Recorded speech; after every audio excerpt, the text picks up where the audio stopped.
को मकर संक्रांति की हार्दिक बधाई देता हूं।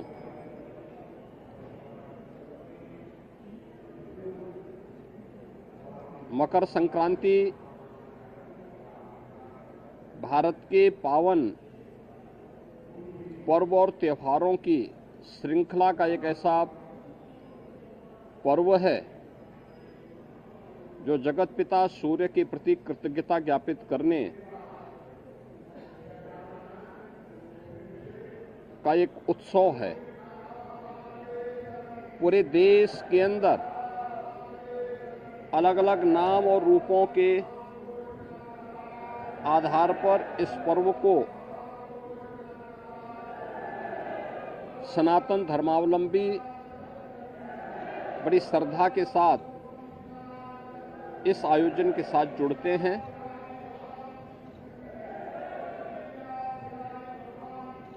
देश के अंदर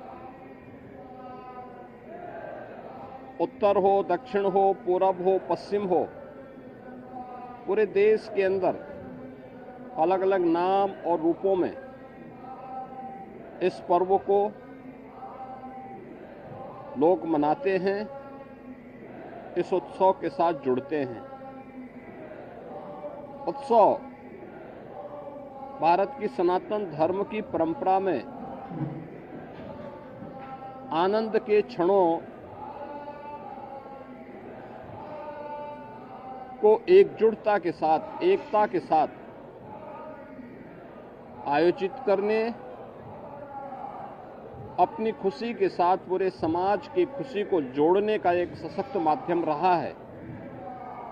और उसी परंपरा के अनुरूप वहां की आवश्यकता, उस क्षेत्र विशेष की आवश्यकता के अनुरूप भारत की ऋषि परंपरा ने इन पर्वों और त्योहारों को वहां पर संयोजित किया। आज उसकी विराट रूप हम सबको देखने को मिलते हैं। पूरब में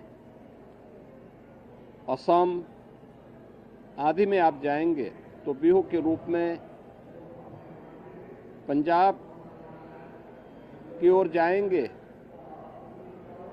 तो लोहड़ी के रूप में,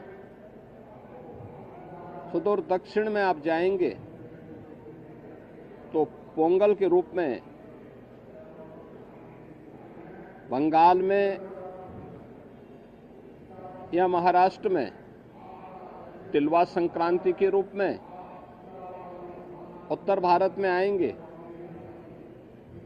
तो खिचड़ी संक्रांति के रूप में इस महापर्व को आयोजित श्रद्धालु जन करते हैं।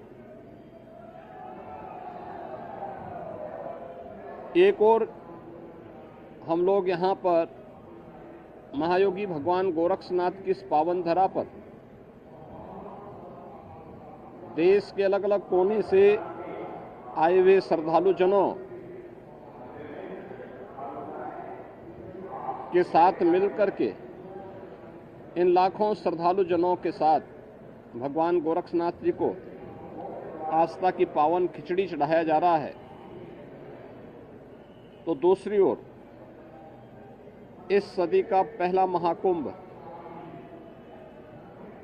तीर्थपति प्रयागराज में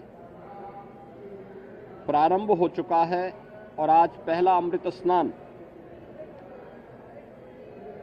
का पुण्य प्रारंभ हो चुका है।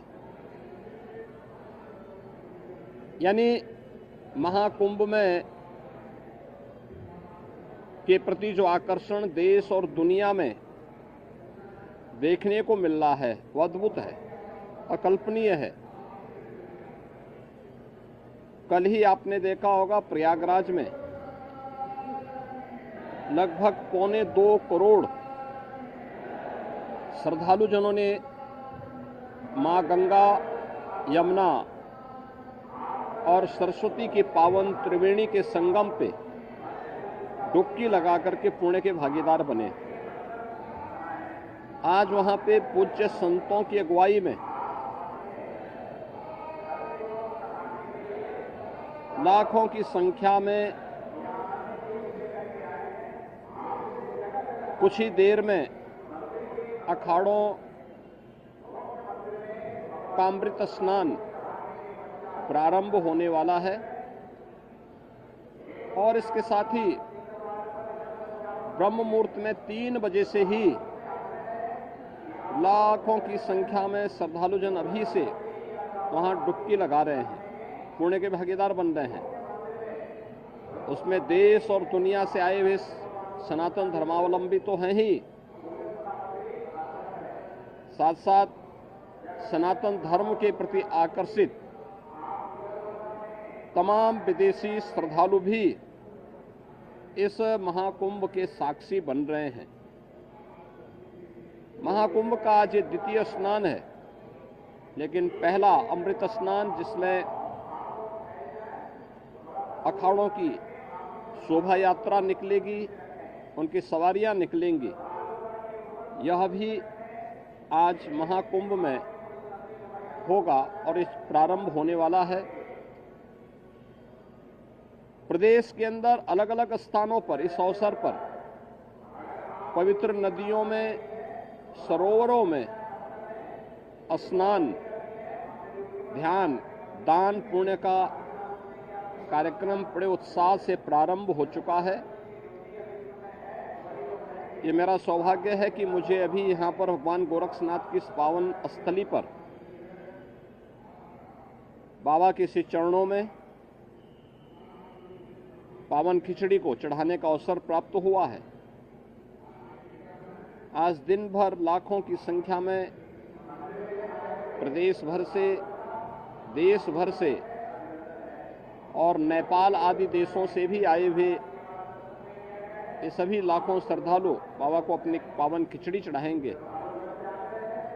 आपने देखा होगा कहीं भी कोई समस्या नहीं, श्रद्धालुजन बड़ी श्रद्धा के साथ अपनी आस्था की खिचड़ी चढ़ा रहे हैं और बाबा के प्रति अपनी श्रद्धा को व्यक्त कर रहे हैं। इस अवसर पर मेरी पूरे प्रदेश वासियों से आस्था के इस पावन महापर्व पर यही अपील है कि पर्व और त्योहार हमें एकता का संदेश देते हैं, सामाजिक एकता का, राष्ट्रीय एकता को सुदृढ़ बनाने का, और इन पावन परंपराओं को क्षुण्य बनाए रखने, इनकी पवित्रता और इसकी मर्यादा का पालन करने की भी प्रेरणा प्रदान करते हैं। मेरी विशेष अपील होगी, पर्व और त्योहारों के पीछे श्रद्धा का भाव यह अभिनंदनीय है।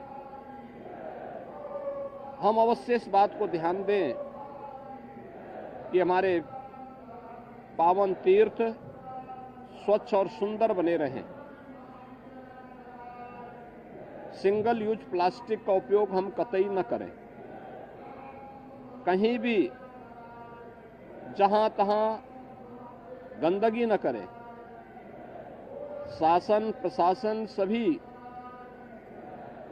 पूज्य संतों के, श्रद्धालुजनों के सबकी व्यवस्था के लिए पूरी तन्मयता के साथ लगे हैं। अनेक स्वयंसेवी संगठन श्रद्धालुजन और संतों की सेवा के लिए तत्परता के साथ कार्य कर रहे हैं और मुझे पूरा विश्वास है कि ये सभी आयोजन सकुशल संपन्न होंगे।